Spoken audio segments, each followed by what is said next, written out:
Well, I know there's always two sides of the story. Why don't you tell yours, Lucy? Well, we're in debt, and I had to take out another mortgage on the castle because of her spending. And then she's got this princess couture business. She doesn't know a thing about finance. I mean, she's a shopaholic. She was a different person when I met her at the ball. She seemed so kind and modest and naturally beautiful. I don't know, but somehow she's changed. And I mean, I'm not saying plastic surgery was involved, but I got an awfully big bill from Dr. Gautam Gupta.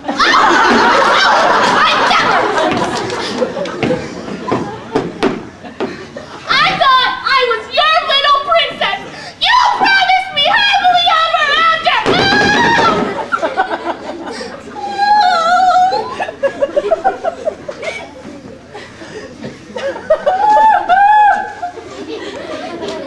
Well, I think that this is an example of the way that people have too much high expectations for each other, as people in my book,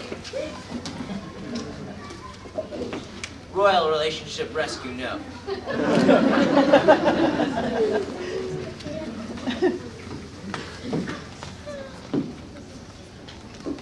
You know, we only knew each other for about 48 hours.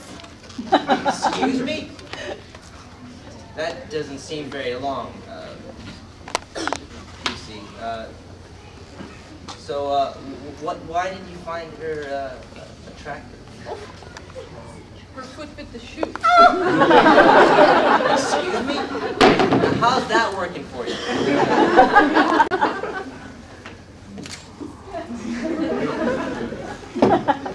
This is charming. Now, what did you find attractive in PC? Well, duh, he's a prince.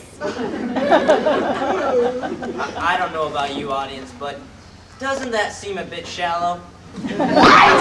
I've never been so insulted in my life! Besides, I came from a broken home. My stepmother was so cruel. I would do anything to get out of that castle. They made me cook and clean. They made me wear last season's designs, handed down from my stepsisters. They're huge! Oh. We'll be better when you poor and you need us! Pay fair price to working mice! Pay fair price to working mice!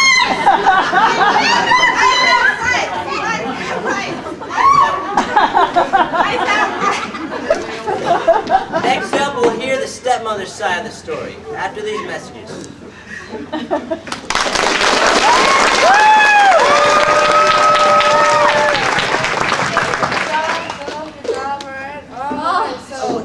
Snow White, are you ready? Or Jafar, right? Sorry. You're a bad manager. Alright. 5, 4. You're probably wondering why I'm banning myself. The answer to that question is because the new bank I've just founded is hot. Why, if you invest all your gold in my bank, I can take that gold and give it to other people for an insane usury fee, a fraction of which will go straight to you. Why think, after only a year of simply letting your gold be with me and other people, you could earn enough money to buy a gumball. In addition, if you invest today, we'll throw in an almost free Iago puppet. Also, when the tax man comes collecting, we can always help you with the IRS. That's the Infernal Royal Servants. Remember, Jafar's Fractional Reserve Bank.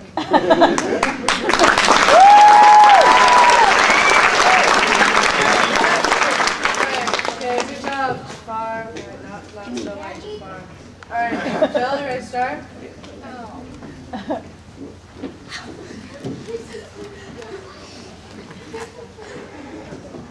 Well, welcome back.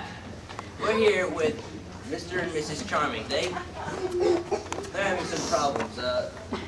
She thinks that her marriage is being affected by her traumatic youth, while he thinks that she's just annoying.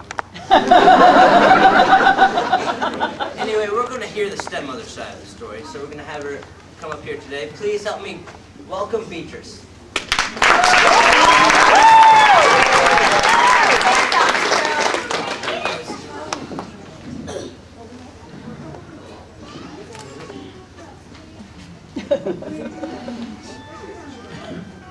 So Beatrice, Cinderella believes that her traumatic childhood was the cause of her having a failed marriage.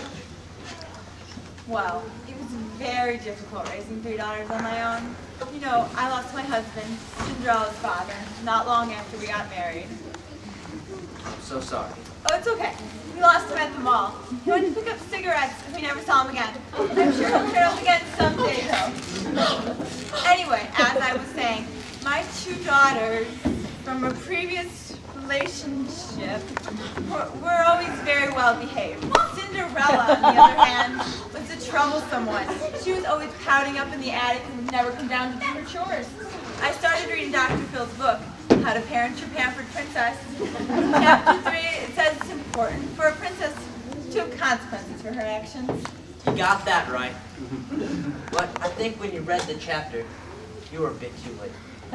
Dr. Phil, I tried my best. For example, on the night of the ball, as a concerned mother, I decided to put my foot down and told Cinderella she couldn't attend the ball that night. Little did I know, after we left, the undermining old lady next door gave her a gown, glass slippers, and a pumpkin carriage. Undermining old Biddy. What?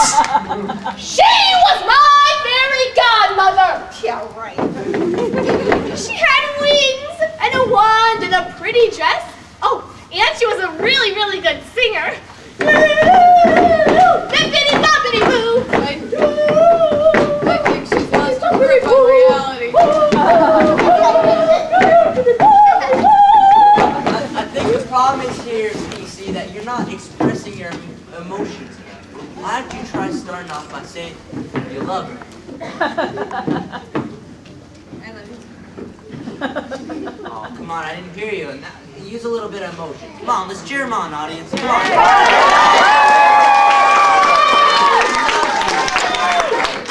Cinderella. Oh, come on. You can do better than that. I love you, Cinderella. I love you, Cinderella! Well, now y'all are working together. I think I just rescued this relationship. I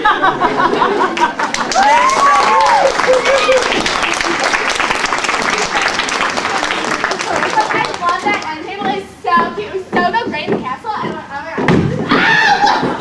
I hate you!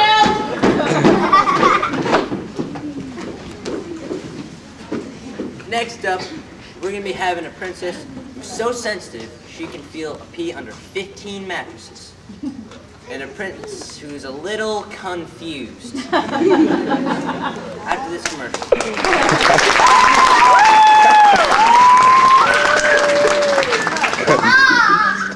Alright, good job, everyone. That's good. Is the queen ready? Is she here?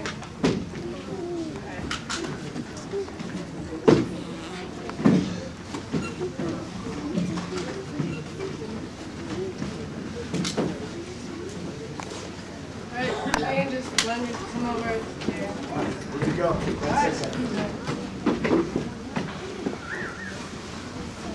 ready? In 5, 4.